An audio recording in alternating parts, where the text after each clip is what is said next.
Yes, you guys, welcome back. I'm EFC. This is Reliance TV, and today I'm here to bring you guys another newsly video. Now, for today's video, you guys, we have a ton of interesting stories to break down and discuss. Of course, I'm going to speak about these Harlan links.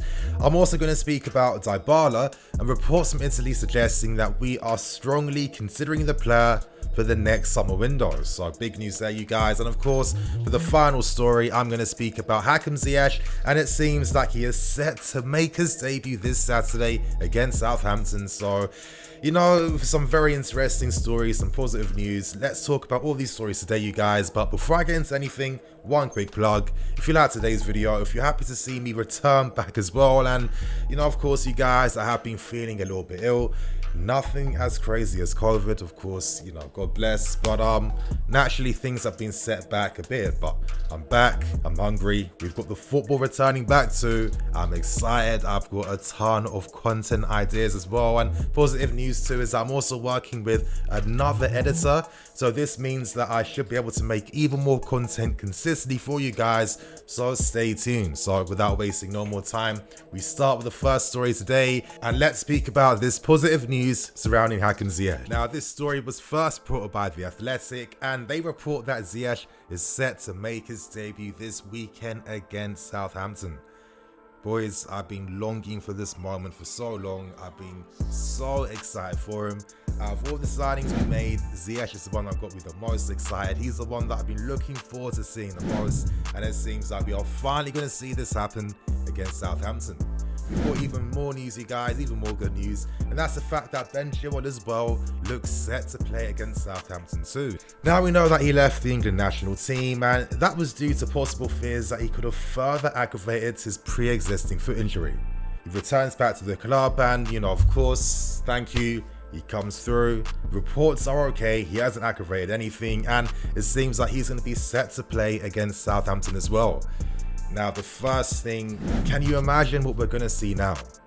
Those Ziyech cross-field passes down the left-hand side to an overlapping Ben Chilwell who's just burning down the left-hand side, running onto those balls.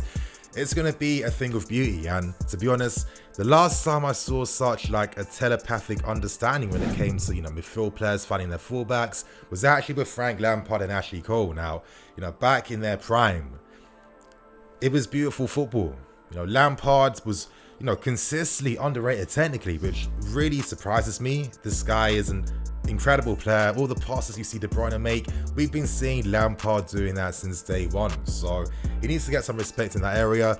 And one great thing about that relationship was that, you know, Cole felt so confident to make those runs forward because he knew that Lampard was going to consistently find him, and vice versa. I get the same sense and vibe that we're going to see similar things with Ziyech and Ben, and you know, for me, when Ziyech returns to the team, that's when things really start. That's when things really happen. That's when we really take off. He's going to be so important for your Werners and so important for your Pulisic, your Havertz, you know, players that like to make runs in behind, players that time their late arrivals inside the box.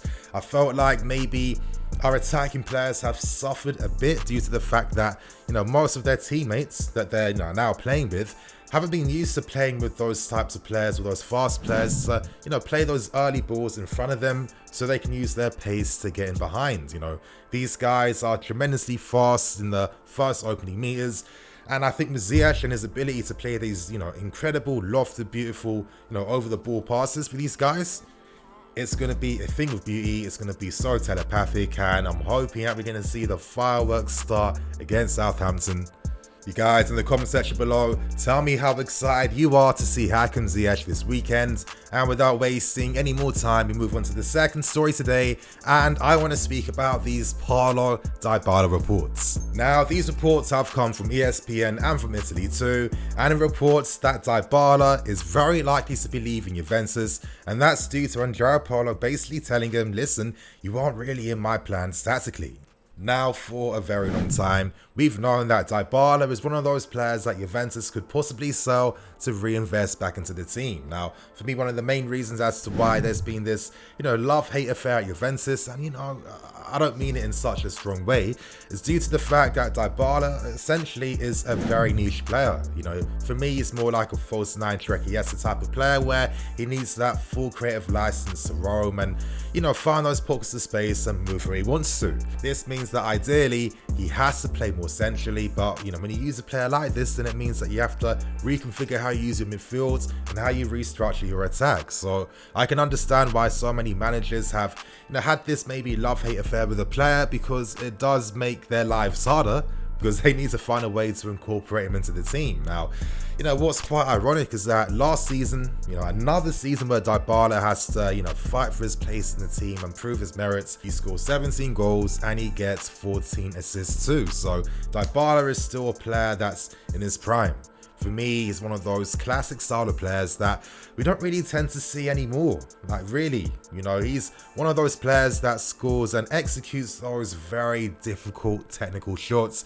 I mean, his left foot is one of the best in Europe for me personally, and, you know, seeing the manner in which he scores goals, creates opportunities with his passes, opens up those passing lanes, and just the audaciousness to attempt these, for me, you know, I have to rate this guy very highly.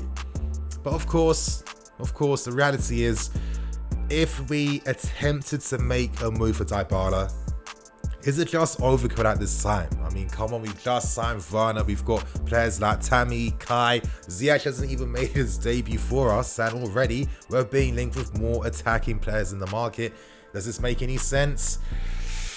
If you're asking me, I think this would come down to the fact that currently Dybala has 2 years left on his deal. Now, reports are saying that he's holding talks with Juventus.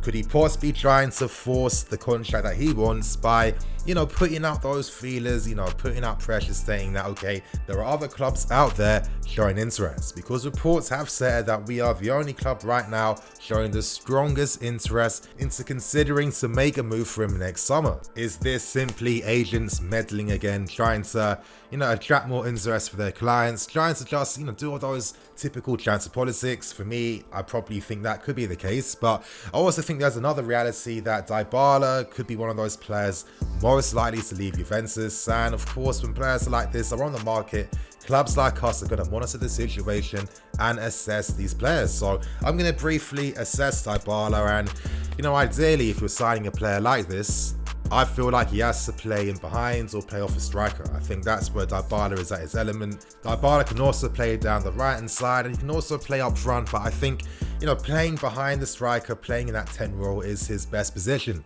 Of course, immediately we've just signed Kai Havertz, and it seems like for this season, he's going to predominantly play in that area. Maybe Lampard's thinking for next season, I need to take things to even higher levels. What if I predominantly use a 4-3-3? Havertz acted as my box-to-box mid, Dybala playing as a false 9, and then essentially then, you know, I have players like your Kais, your Werners, your Pulisics, etc, making runs off him, because I think that could essentially work.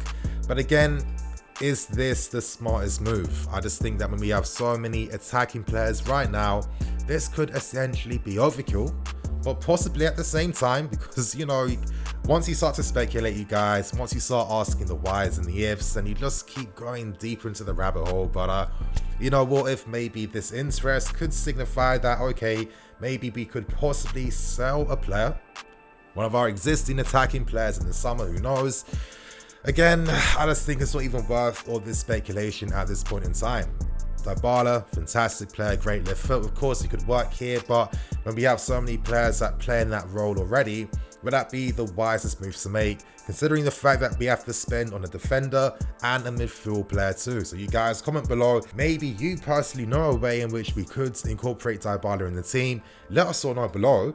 And without wasting any more time, we end things with the final story today, and that's in regards to these Harlan links and reports. Now, these reports first came from Fabrizio Romano, and he reports that Lampard wants Harlan as his #1 man for next summer. The club are willing to pay the full 63 million to pay for his full release clause outright, and that is basically the news. Now, Immediately reading these articles, reading these reports, these feel more like rumours essentially, because in these articles there wasn't much context, there wasn't much details or information, and most times when you realise that, then it kind of gives you a little bit of an indication in regards to the credibility behind these claims and these stories. So it was no surprise that later on Fabrizio Romano himself clarified these rumours and reports by saying that he never made them and he didn't write them. So that tells you everything that you need to know. These Haaland reports, they're fantasy, they're not real, but at the same time, when you're linked with players like this, it's always fun to kind of just speculate about how it could work and maybe how they could be at this club. Harlan, for me, he suits how we play tactically, and I think that's the number one thing that I look for when it comes to assessing, rumours, targets, etc, etc. How do they fit with the system? Most times with rumours and reports, if they don't line up with how we play as a team, then that tells you straight away if these are real or if these are fake. So yes, essentially from there, Harlan would suit things. I think his movement inside the box is really good. I'd say he's a better finisher than Tammy Abraham, but I do think that both players are quite stylistically similar. They both lead the line very well. Excellent movement in the final third, excellent timing to, escape the offside trap as well, and very good finishes inside the box as well. Harlan at 19 years old, it's ridiculous what he's doing. The way he blends his power with strength alongside his football brain, because, because to really utilize your physicality, you need to know how to use it. It's not just brute strength, brute speed, etc, etc. There has to be that type of finesse behind things, and it's clear that Harlan knows how to use his body and how to play. So exceptional player. Not the finished article just yet. I do think that for his frame, he could be more of an outlet for his team aerially. That is definitely an area that he has plenty of time to work on and improve. And I'd also say that when it comes to playing in tighter games, where maybe his hold-up play and use of the ball in the final third could be a lot more effective, that is also another area in which Harlan can improve, because playing for Dortmund, playing in the Bundesliga, there's time, there's space, there's more yards to make your runs. It's very expansive, and it's no surprise that Harlan is scoring goals for fun. So I do think that he's definitely a player to watch out for. It's not a surprise that this club, of course, has scouted a player like this previously, has obviously monitored him.